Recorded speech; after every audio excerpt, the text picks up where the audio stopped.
with 119,000 new jobs added, more than double expectations. These gains came after the summer passage of President Trump's historic tax cuts and multiple big trade deals with countries around the world. In particular, construction jobs surged by 19,000 in September, the largest monthly gain in a year. Nearly all of this solid monthly job growth came from the private sector and went to Americans rather than foreign-born workers, the opposite of what we saw under the previous administration. Inflation also remains under control, and wages are up by 3.8% over the year for American workers because of President Trump's pro-growth policies. In fact, real wages are on pace to increase roughly $1,200 for the average worker this year under President Trump.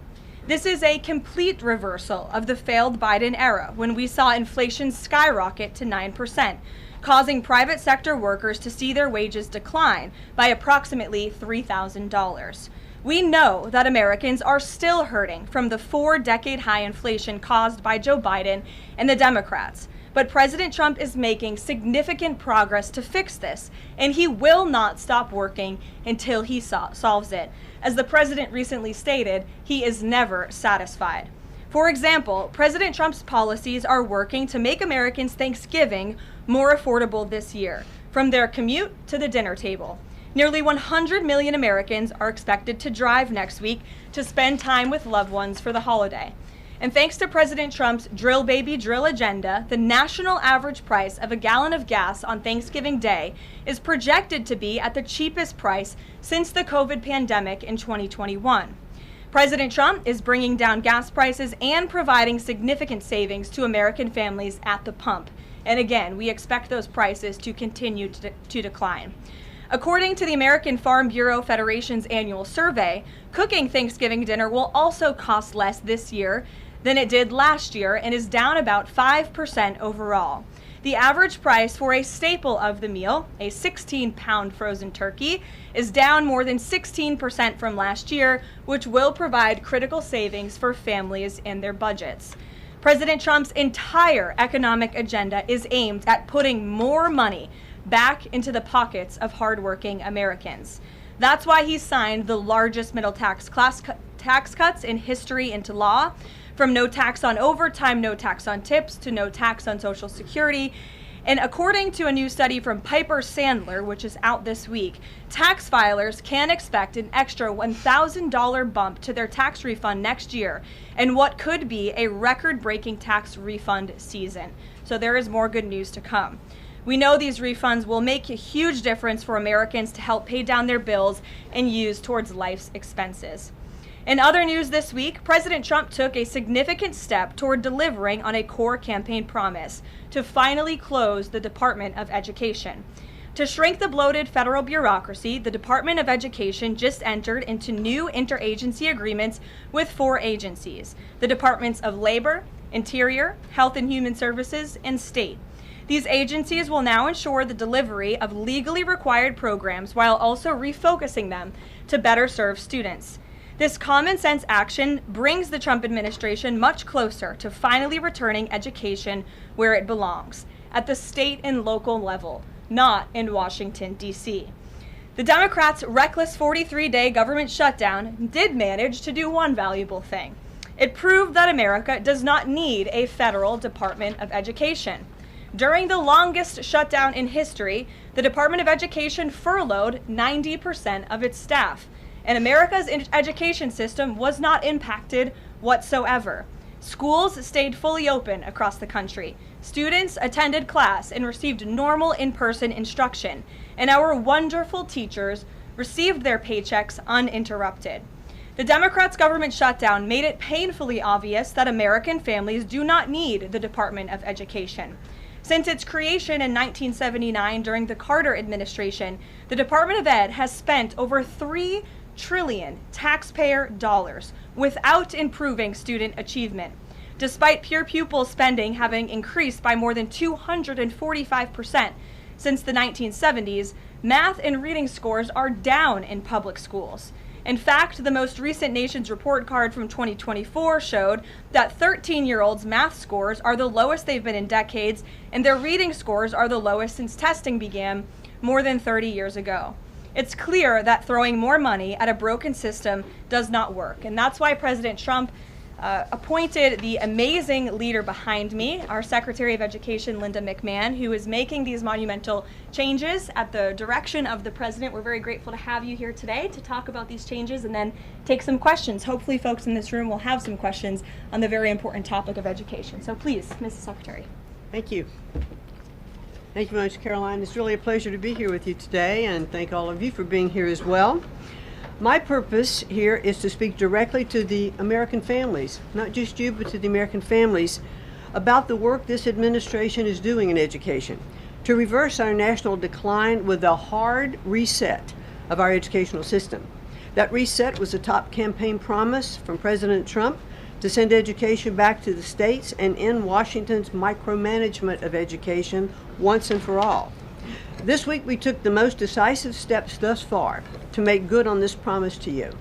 We have linked 6 groundbreaking partnerships with other federal agencies to delegate education department programs that are redundant with existing programs at Labor, State, Interior, and HHS.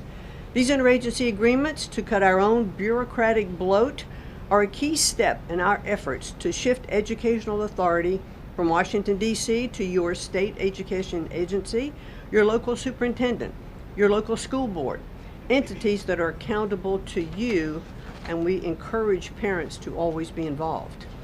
Cutting federal bureaucracy is never a popular move among D.C. insiders. A chorus of anti-Trump voices have come out of the woodwork to complain that we are defunding education, harming students, or acting without a plan. This could not be further from the truth.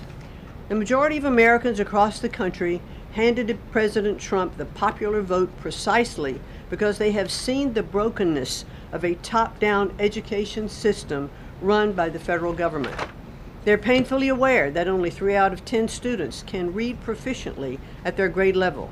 They know that college students are collectively $1.7 trillion in debt, and less than half of college graduates get a job that actually uses the degree which they studied so hard to get. They see more teachers than ever before leaving the profession due to burnout, over-regulation, and lack of autonomy in the classroom. Anti-Trump voices are stirring up fear that returning education to the states is a draconian action. When Americans hear that we are shutting down the department, but given no other details, 51% oppose it. But when those same Americans are informed of our plans to preserve important elements of our work in other federal agencies and to maintain the K-12 funding that is distributed to the states, that number flips to an even greater majority at 56%. They support returning education to the states and breaking up the bureaucracy. That's because the Department of Education is a pass-through entity. It doesn't educate a single student. The money it sends to states for education can be sent directly without waste. The Democrats' government shutdown proved that without a doubt, and I'll reiterate what you said, that the Department of Education was not necessary during the shutdown. Now, this is what I've seen already on my 50-state tour that I've embarked on.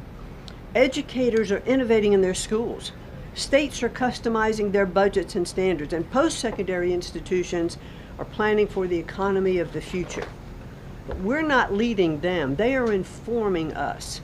That's why our final mission as a department is to fully empower states to carry the torch of our educational renaissance. Education is local.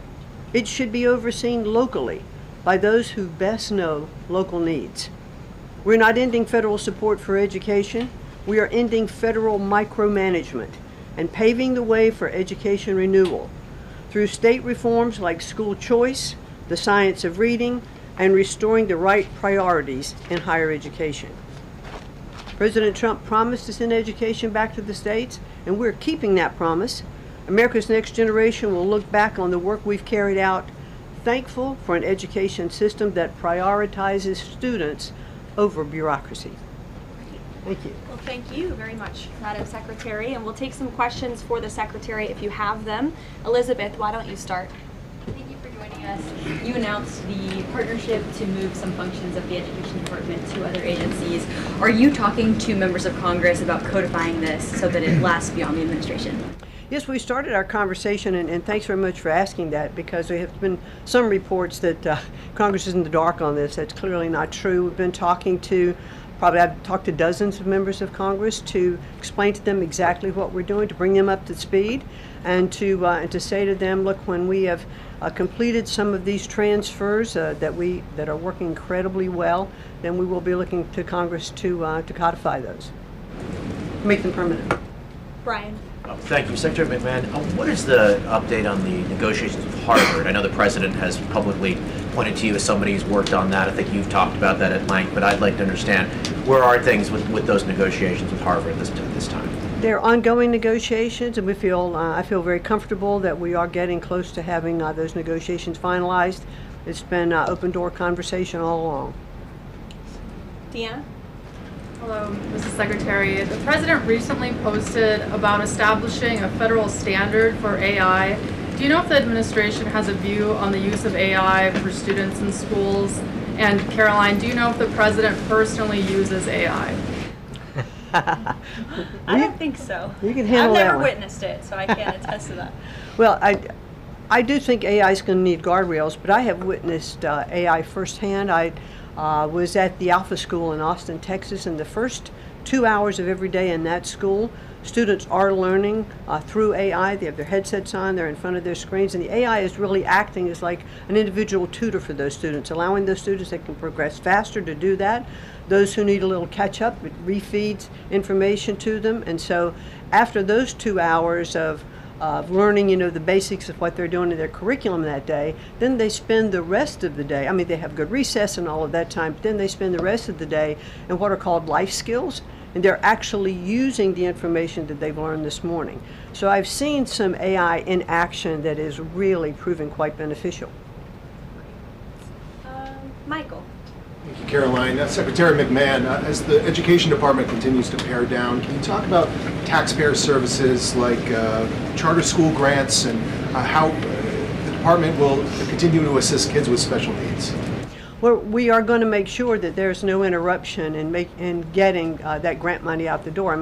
That money is it comes from Congress. It's appropriated by Congress, and we legally are obligated to do that. And the transitions we're starting to make, our first programs that went over to the Department of Labor, that was a few weeks ago. We actually signed the first interagency agreement, which we accomplished under the authority of the Economy Act.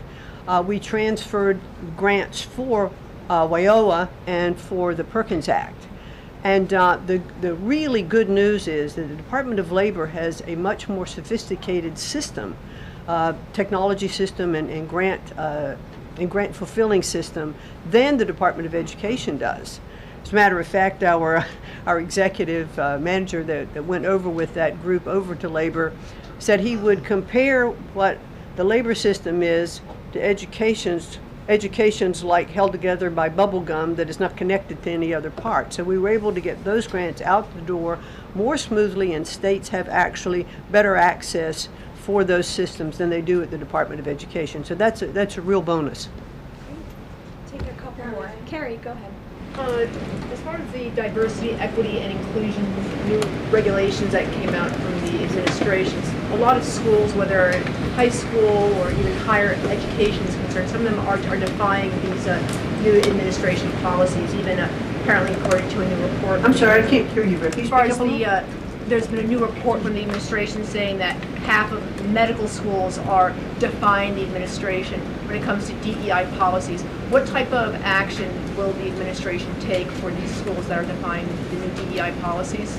Well, certainly the President has been very clear, and the Department of Education has taken measures to make sure that as schools are developing, their policies, or if they have open DEI offices, they're closed, or DEI regulations and rules are stripped, from their programs, and so that will continue. Great. We'll take one more. Go ahead.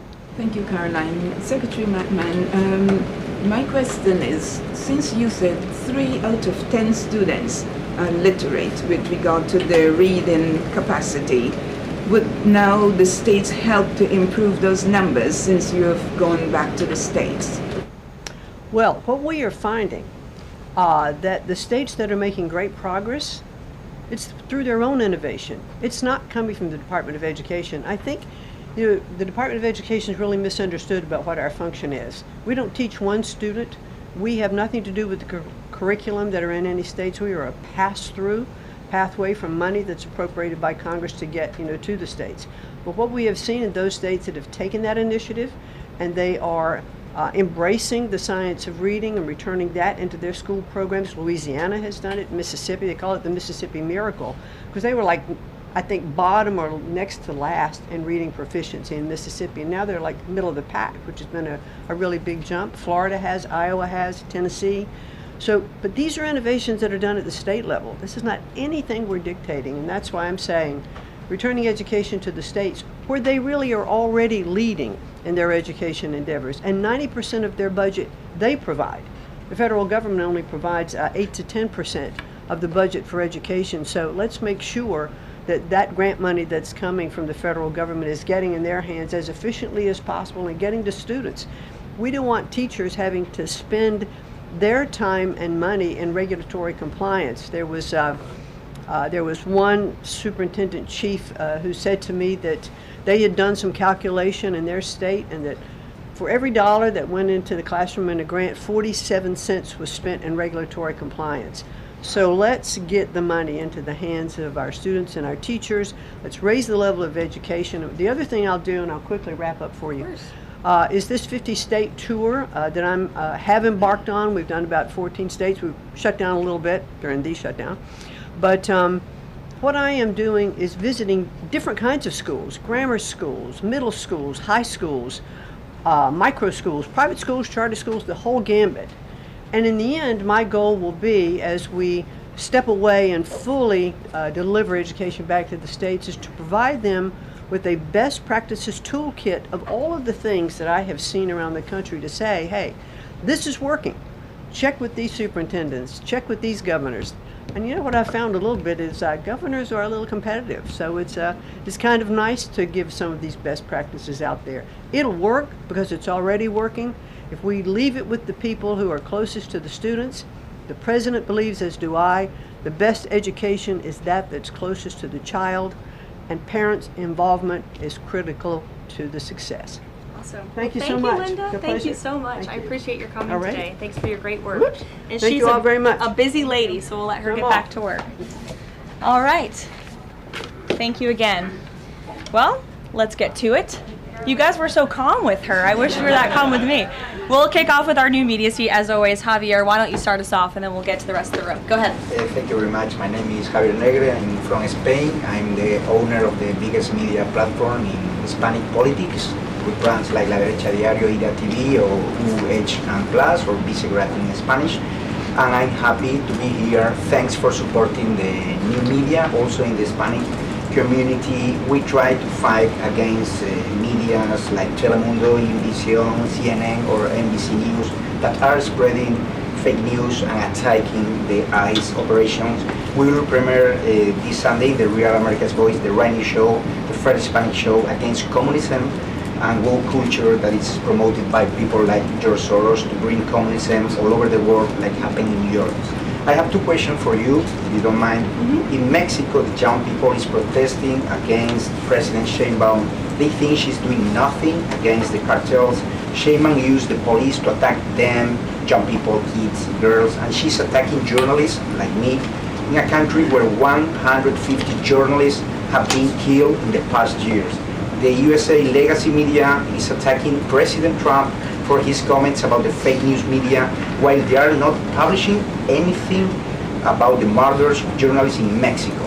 Why do you think they stay silent about the murders of journalists in Mexico and the attacks to businessmen like Ricardo Salinas? And my second question is, Trump said he has a plan for the narco state of Venezuela. Does he have a plan for Mexico where, according to Stephen Miller, the cartels are controlling governments and territories? Sure. Well, thank you, Javier, for the question, and thank you again for being here. We're proud to have new media voices in the briefing room. As for President Sheinbaum and the president's relationship with Mexico, I will tell you that we have seen historic strides from President Sheinbaum and her administration in Mexico when it comes to cracking down on the cartels. They have been incredibly cooperative with the president's efforts at our southern border to crack down on illegal immigration and also the illegal trafficking of drugs at the southern border. Now the president is very interested in taking additional measures against the drug cartels. He's been very clear about that. He's spoken about it, and this is a promise that he made to the American public. And so his national security team is discussing these options all of the time. And on the campaign trail, the president promised to take on the cartels. He has taken unprecedented action to do so, and he has left additional options at his disposal on the table. So those are only decisions that the president can make. Thank you. What about the silence of the legacy media about the murders of journalists in Mexico? 150 journalists have been killed in the past years. Yeah, well, it's certainly something I wish the media would report on more, and it's something that this administration absolutely condemns. I can't speak for the media, but I can speak for the president. That's not something he wants to see. Thank you. Sure.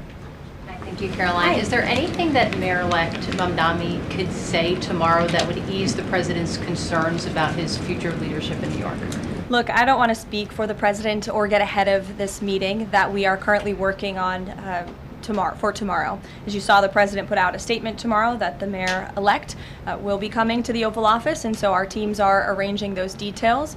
I won't get into the president's thinking on it. I think you'll all hear from him directly. I also think I will just add, it speaks volumes that tomorrow we have a communist coming to the White House because that's who the Democrat Party elected as the mayor of the largest city in the country. I think it's very telling, but I also think it speaks to the fact that President Trump is willing to meet with anyone and talk to anyone and to try to do what's right on behalf of the American people, whether they live in blue states or red states or blue cities, in a city that's becoming much more left than I think this president ever anticipated in his many years of living in New York himself. Nancy. Thanks, Caroline. This morning, President Trump accused 6 Democratic lawmakers of seditious behavior punishable by death. Just to be clear, does the president want to execute members of Congress? No. Let's be clear about what the president is responding to, because many in this room want to talk about the president's response, but not what brought the president to responding in this way. You have sitting members of the United States Congress who conspired together to orchestrate a video message to members of the United States military, to active duty service members, to members of the national security apparatus, encouraging them to defy the president's lawful orders. The sanctity of our military rests on the chain of command. And if that chain of command is broken, it can lead to people getting killed. It can lead to chaos. And that's what these members of Congress who swore an oath to abide by the Constitution are essentially encouraging. We have 1.3 active duty service members in this country. And if they hear this radical message from sitting members of Congress, that could inspire chaos and it could incite violence and it certainly could disrupt the chain of command. These 3 members of Congress, I will also add, knew exactly what they were doing. You look at Alyssa Slotkin. She's a former member of the CIA. Mark Kelly was a captain in the U.S. Navy. Maggie Goodlander was a naval officer, and notably, she is also the wife of Joe Biden's national security former advisor, Jake Sullivan. And so these members knew what they were doing. They were leading into their credentials as former members of our military, as veterans, as former members of the national security apparatus to signal to people serving under this commander-in-chief, Donald Trump, that you can defy him and you can betray your oath of office. That is a very, very dangerous message, and it perhaps is punishable by law. I'm not a lawyer. I'll leave that to the Department of Justice and the Department of War to decide. But the president has frequently, but Caroline, can I just follow up? The president and the vice president, for that matter, have accused the other side of encouraging political violence. Isn't that exactly what the president is doing when he says that members of Congress should be killed? Why aren't you talking about what these members of Congress are doing to encourage and incite violence? They are literally saying to 1.3 million active duty service members not to defy the chain of command, not to follow lawful orders. Actually, Every they said single. you can refuse an illegal order, which But is they are, uniform but code they're of military suggesting, justice. they're suggesting, Nancy, that the president has given illegal orders, which he has not. Every single order that is given to this United States military by this commander-in-chief and through this chain of command, through the Secretary of War, is lawful. And the courts have proven that. This administration has an unparalleled record at the Supreme Court because we are following the laws. We don't defy court orders. We do things by the books. And to suggest and encourage that active duty service members defy the chain of command is a very dangerous thing for sitting members of Congress to do. And they should be held accountable, and that's what the president wants to see. Phil. Thank you. Ambassador Mike Huckabee had a meeting with Jonathan Pollard, a former U.S. citizen who was convicted and spent 3 decades in jail for selling state secrets to Israel. Did the White House know that that meeting was going to happen? Does the administration condone it? The White House was not aware of that meeting, but the president stands by our ambassador, Mike Huckabee, and all that he's doing for the United States and Israel.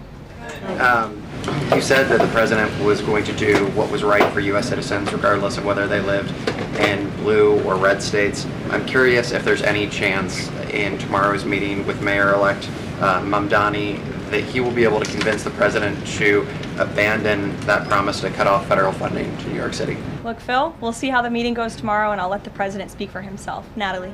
Thank you, Caroline. What did the president mean when he called reporter piggy? Look, the president is very frank and honest with everyone in this room. You've all seen it yourself. You've all experienced it yourselves, and I think it's one of the many reasons that the American people reelected this president, because of his frankness. And he calls out fake news when he sees it. He gets frustrated with reporters when you lie about him, when you spread fake news about him and his administration. But he also is the most transparent president in history, and he gives all of you in this room, as you all know, unprecedented access.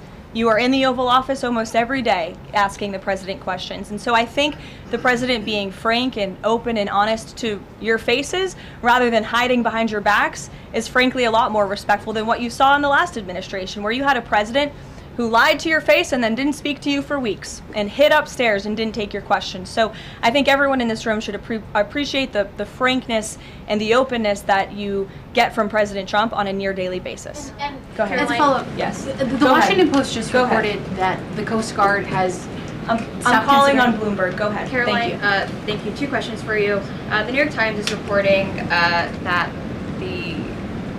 the administration is now sending a U.S. official to the G20. They're sending Mark Dillard.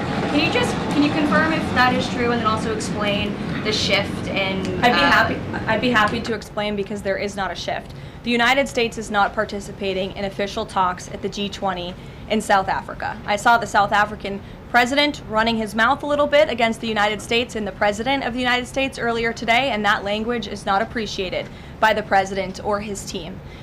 The ambassador or the representative of the embassy in South Africa is simply there to recognize that the United States will be the host of the G20. They are receiving that send-off at the end of the event. They are not there to participate in official talks, despite what the South African president is falsely claiming. On Ukraine, there have been reports that President Zelensky said, he's looking to look at the plan, that there's been reports about the Trump administration proposing a plan. Can you just give an update on where Russia-Ukraine stands, and does the president plan to speak with Zelensky anytime soon, or when can we expect that? So I'm happy to provide an update. I've seen quite a bit of reporting on the latest with Russia-Ukraine, so let me clarify and give you guys the truth on where it currently stands.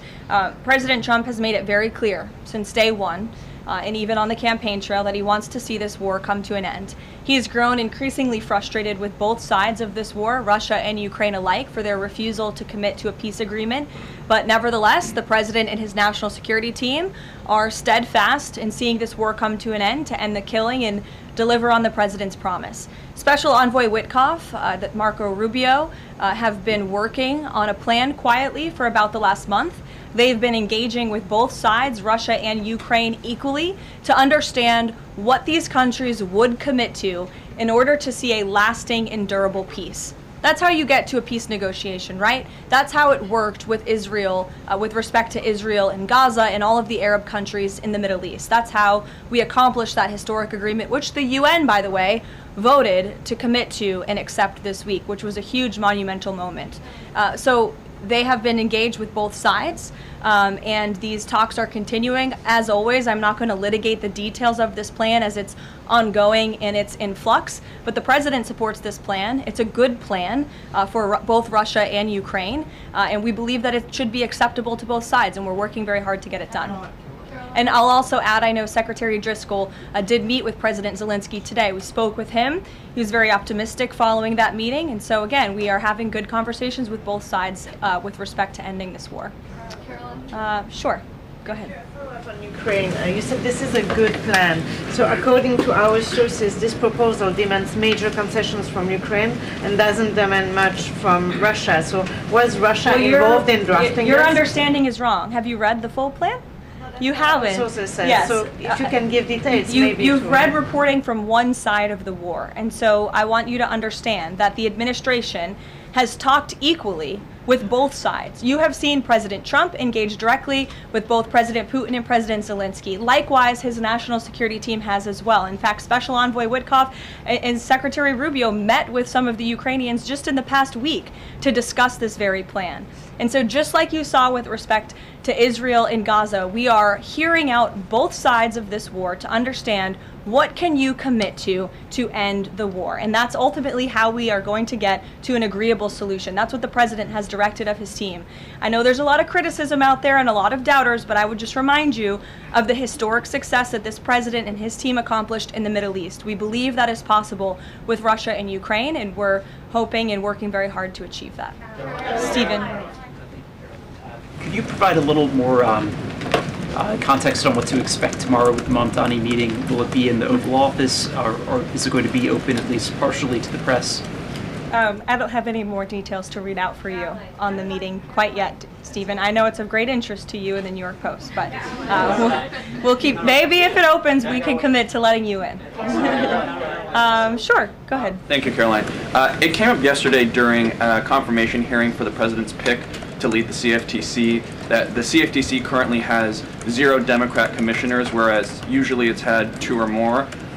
Does the president plan to appoint Democrats to financial regulators like the CFTC and SEC, or does the president feel that there shouldn't be Democrat leadership at those agencies, consistent with the administration's move earlier this year to remove Democrats from the FTC and other agencies? I'm going to be completely honest. I haven't spoken to the president about the CFTC in quite some time, but I'm happy to check in with our presidential personnel office and see if there's any updates that we can provide you there.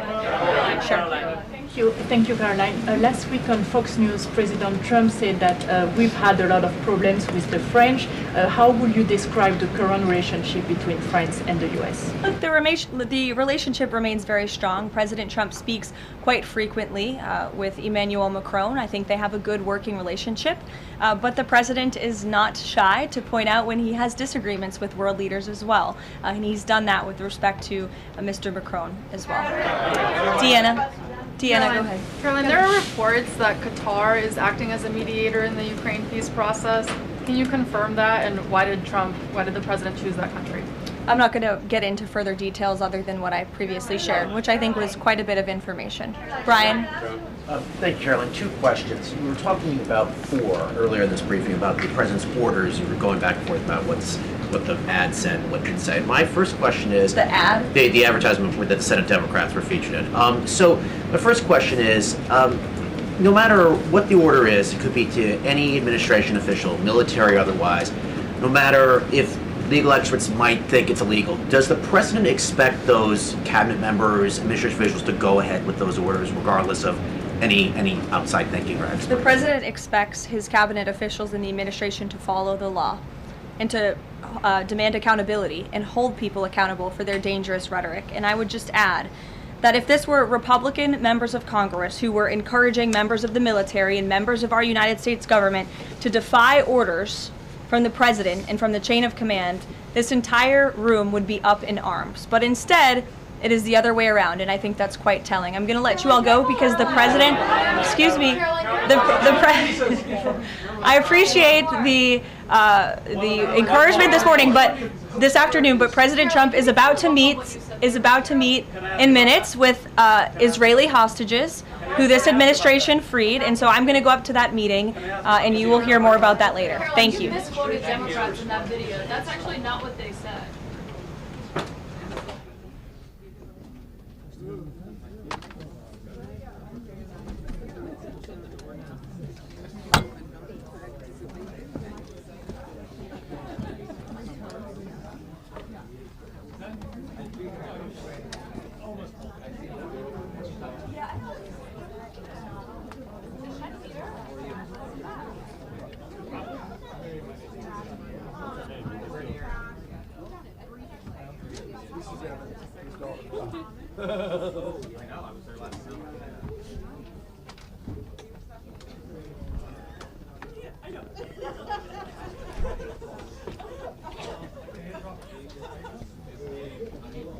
Oh, thank you. Thank you so much. Thank you.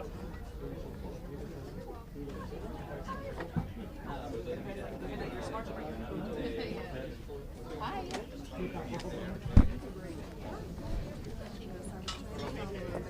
You did great too. We all think you're great.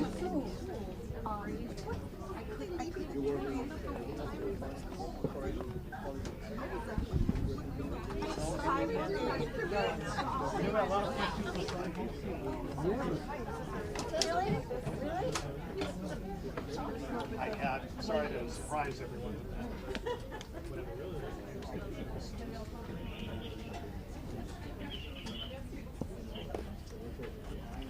Hey, get that line fired up, and I'm telling you, you got to hook it up and put out to